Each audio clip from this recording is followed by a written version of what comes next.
America was, until this past generation, a white country. The recent surfacing of white supremacist groups in Washington and around the country has spread fear among minorities, many of whom are already alarmed by widely shared videos of racially charged violence at Trump campaign rallies. And now gun clubs and self-defense groups geared towards minorities are reporting spikes in membership.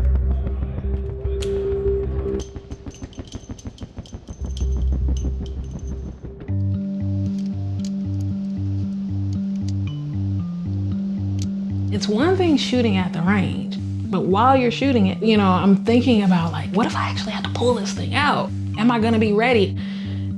Will I be, so frightened that I can't even hold it?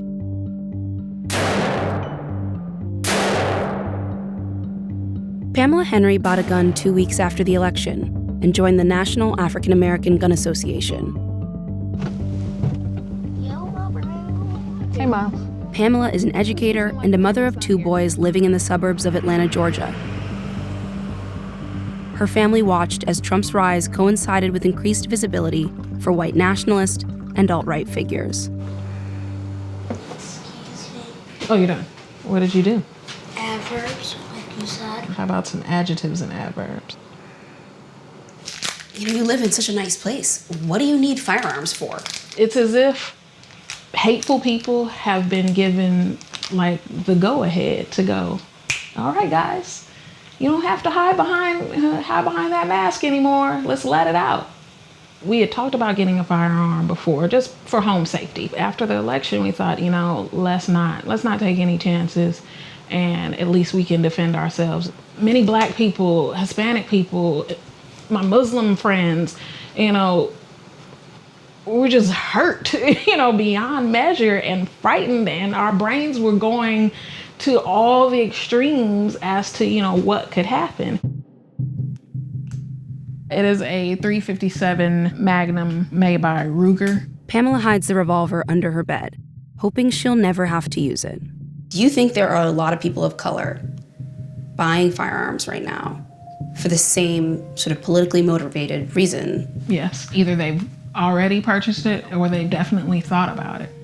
So now we're sort of like pulling from the stories that we've heard and that were horrifying when we heard them, but we thought we're never gonna have to deal with that. We're moving on, we're progressing.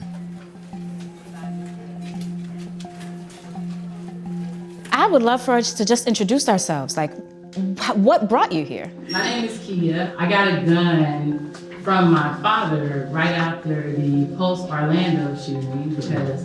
Recently, Pamela attended the launch of a new gun club created to serve Black women, where many were motivated by personal stories. Let's look at the spike in violence against us since this person came into office, he who shall remain unnamed.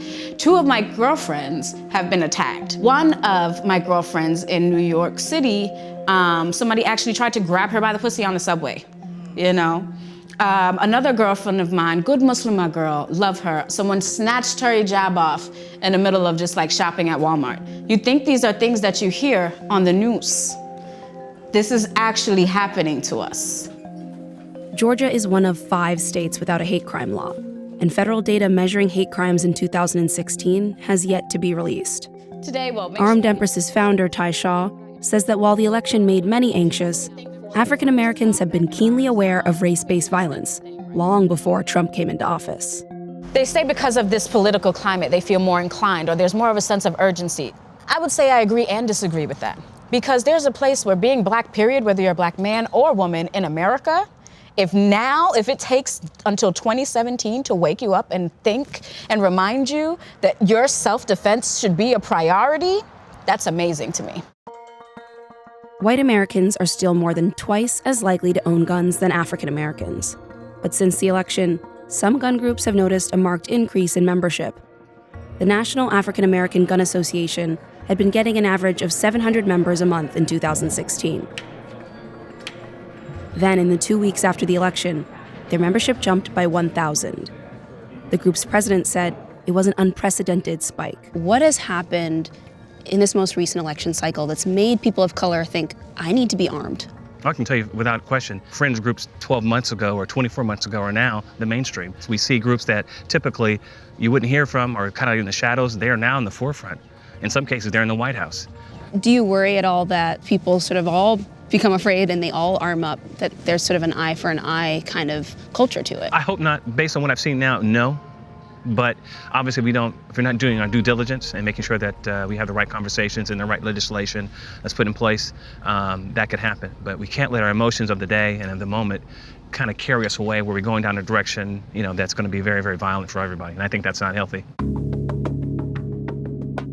Pamela knows a gun in the house is risky, but being prepared for the unknown feels more important. Do your children know where you keep this? My oldest does. Mainly because, again, we leave them at home. So are we just supposed to